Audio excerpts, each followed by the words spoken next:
Friends, welcome back to the my new video guys and my YouTube channel. Today friends, we are going to talk about guys how can we enable adaptive brightness mode in our oppo phone and how can we use adaptive brightness setting in our oppo phone. In this video guys, I will show you guys.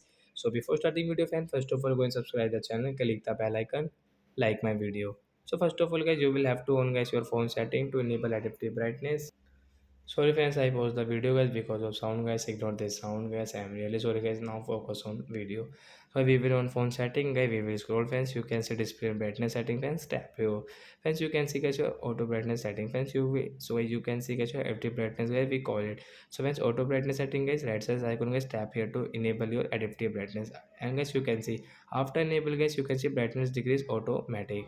So like that guys, when you will enable guys, your brightness will decrease automatic means adaptive brightness will enable. So when you will go outside, when you will come inside guys, your brightness will decrease and increase automatic in your oppo phone guys. According to guys your environment guys, your brightness will increase and decrease. So that's it guys, thanks for watching the video. Bye friend. Before going, please go and like the video.